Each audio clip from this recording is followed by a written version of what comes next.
Hey guys, it's been a while, hasn't it?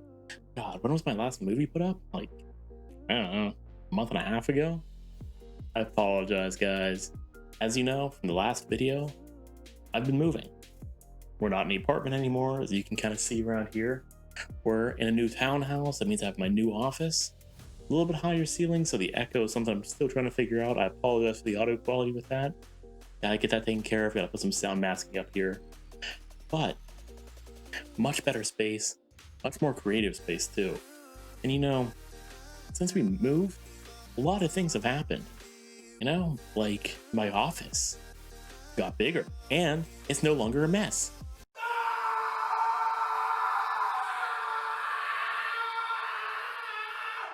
But more importantly, Cyberpunk 2077 finally released after years of waiting, and the reviews have been oh, it's been everywhere, you know.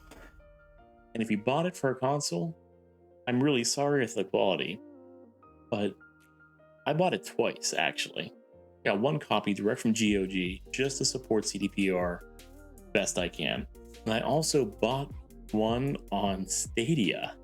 Yes, I signed up for Stadia Pro, mainly so I could play games on my computer over the internet and not have to worry about taking a hit on my video card, especially when I'm trying to stream. I'm using AMD 5700 XT. It works great, but sometimes the encoder lags. I've run into some weird issues recently where it just stops sending data, so I have to use my CPU, which is even worse. It's a headache. But using Stadia, I can stream on my CPU, no problem, high bitrate, 1080p 60 the entire way. Now you're seeing right here some gameplay from Cyberpunk 2077 that I had using Google Stadia at 1080p 60. Now, it's not 4K, there's no HDR. I'm playing on my monitors, which are not 4K monitors. I don't own them, so it's not giving me the 4K signal. No big deal. I'm fine with that, if you guys are fine with that at least. But you can tell the quality looks pretty good. Now, I did play on my TV downstairs, which is a 4K 30, which Cyberpunk actually does go to 4K 30 via Stadia, and the game looks gorgeous. It's amazing what it looks like. Now, does it compare to my GOG copy where I'm playing directly on my computer with a 5700 XT with ultra settings and 1080p getting 70 frames a second? No. But it's good.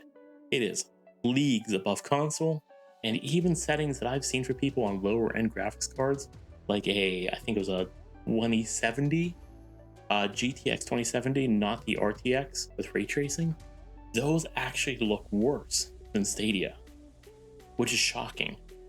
I can't believe that. Now, I don't want to sit here and talk to you guys the entire time about Cyberpunk 2077.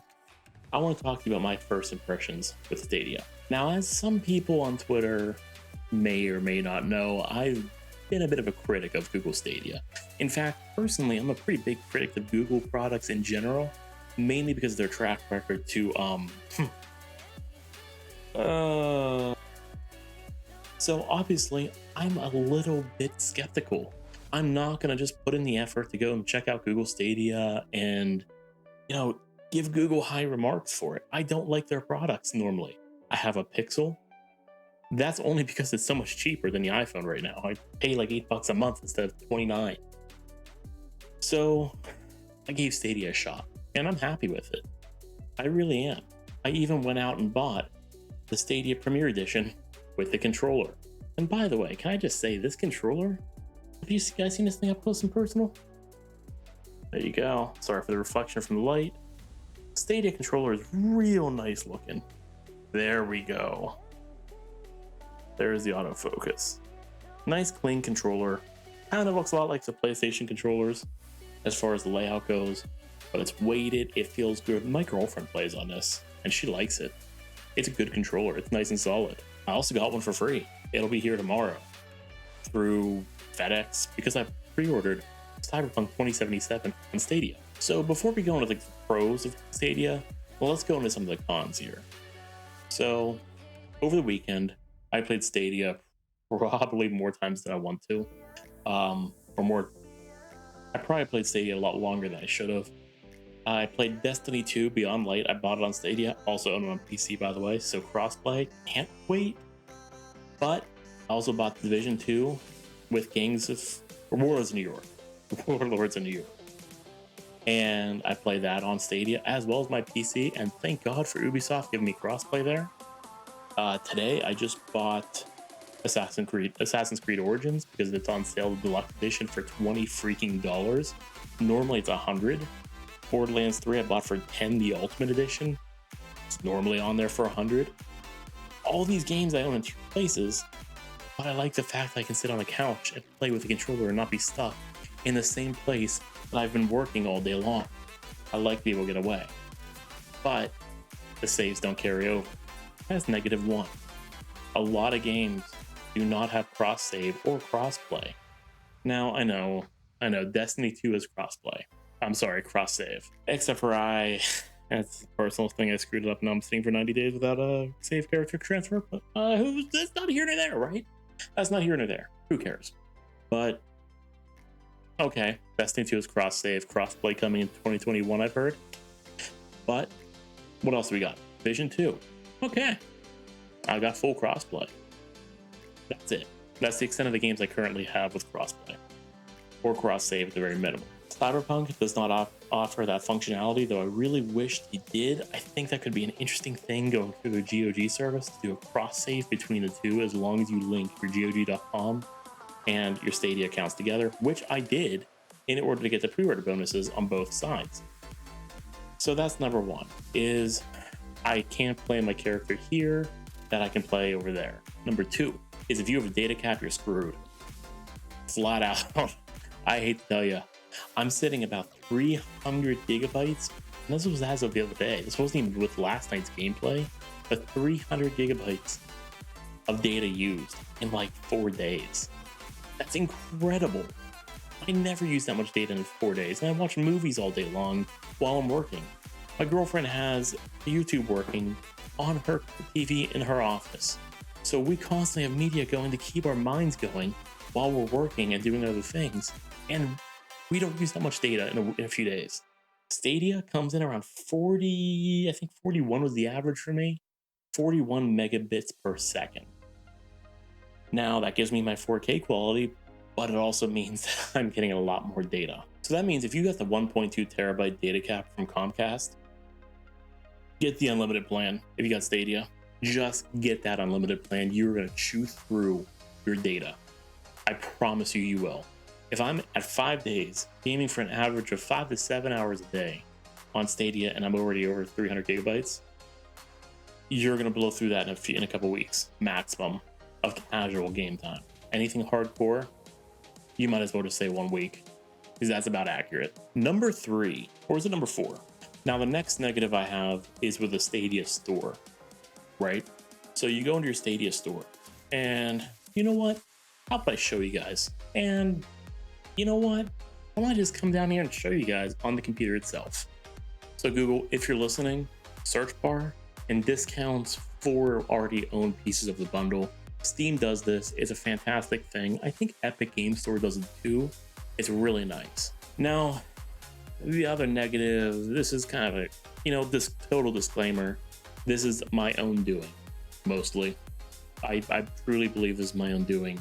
The Chromecast Ultimate with the Stadia controller was a little bit difficult to set up for me. I also have 10 VLANs on my network.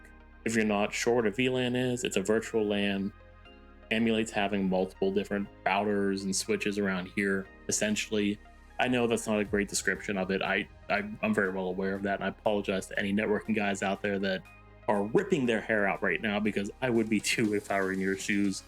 I don't want to get into the woods here. But most people, probably 98% of the people out there, are not going to have multiple VLANs out there. You're not going to have multiple Wi-Fis out there. You're just going to have a flat network, and it's going to be fine. This is the problem that I caused on my own, and I have to deal with on my own now. Let's talk about the positives, though, because Stadia has some impressive positives, and these positives made me a believer of this platform. These positives made me really like this platform and actually make me enjoy it almost as much as gaming on my PC normally does. Now, the first positive I have to mention is that I can play this anywhere. It doesn't matter where I'm at. I can have my phone, I can have my tablet, I can have my laptop, my Chromecast, my desktop, and I can play in a hotel room, I can play on the road, I can play if I go visit my mom. I can play anywhere, and that's awesome. That is a fantastic feature that I don't have with really anything else. Yeah, I've got Xbox Game Pass Ultimate, but I can't play those Xbox games on my PC like Halo 5 through Game Pass Ultimate and play with my friends on Xbox. This I can keep playing with as long as it's cross, and that's wonderful. I love it. That does come at a little bit of data cost to your cell phone plan, so kind of keep an eye on that, guys. But that's a big plus. The next thing is I can have this on multiple TVs. I can be gaming on my TV downstairs, turn off the controller, come upstairs, grab the controller in my bedroom, start playing. Or over here in my office, I can load Stadia again right here in my office and grab my Xbox Elite controller and start playing right up here without a problem on my desktop. That's an amazing thing. It really is. The next thing, my girlfriend can sit down there and blow off steam and play instead of having to sit behind me in the office here and not be as comfortable. Maybe she's gonna be more comfortable on the couch. I know I am. Maybe I want to play a game on the couch on a bigger TV and not look at a bunch of monitors all day and have my fingers on a keyboard or mouse. I can do that. Stadia gives me that option. But you know what the last thing is? And this is the one that really sold me. The performance. Hands down, the performance. I'm on Comcast. Granted, I have a gigabit Comcast plan. But we all know Comcast really isn't the best in the world, I should say. I mean, I've had problems with Comcast over the years. I own my own modem, so it makes it a little bit easier, but it's still Comcast, and they're not the best. And I have had no problems with Stadia over Comcast. I haven't. It works great. And that is my biggest selling point, is the fact that it's so smooth. I mean, Destiny 2 is smooth as hell. It's a Twitch-based shooter. It's an FPS, and it's smooth. I've had very minor lag spikes in it where I jump around. Any kind of interference I get is because of my own network issues, which isn't much at all, especially now that I'm wired in on my Chromecast Ultimate, whatever the hell it is. My Chromecast is wired in with a hardline Ethernet, and it works just fine. I have no problems, and it looks great. My first impressions on Stadia are that I'm a believer. Gotta say, I'm a believer. It's good. It's really good. Input latency's low. The games feel good. The library is expanding what feels like daily. I swear, since I signed up, there has been 20 new game add-ons plus Ubisoft Plus now. That's incredible. It's honestly incredible. And it may be the future of gaming. So I'm going to ask you to really think about something. If you have no data caps, or you have the unlimited data plan on Comcast, and you're sitting here thinking about getting a next-gen console so you can play Cyberpunk 2077 or Destiny 2, or any number of new games that are coming out, do yourself a favor. Give Google Stadia a check. See if that game happens to be on there or is coming when it's launched. And maybe try it on Stadia. If you have Google One right now, in December of 2020, you get 3 months of Stadia Pro for free on top of the 1 month free that you already get with it. That's 4 months free. You pay for what?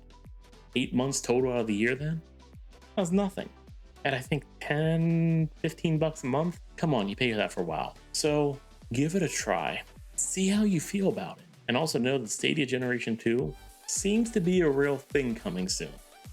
If you don't know what that is, why don't you go take a look? It might blow you away. I hope you guys have been having a great time playing some games, and I hope you enjoyed this video. I know it's not Torchlight 3. I know it's different, I'm gonna start changing up a little bit. I'm gonna start doing a few more kinds of videos. I'm gonna focus on Stadia because I really feel like Stadia has this great chance to grow. Stadia needs people that are willing to use it and use it all the time. This is Wifia. I just want to say, have fun, stay safe, and keep on gaming.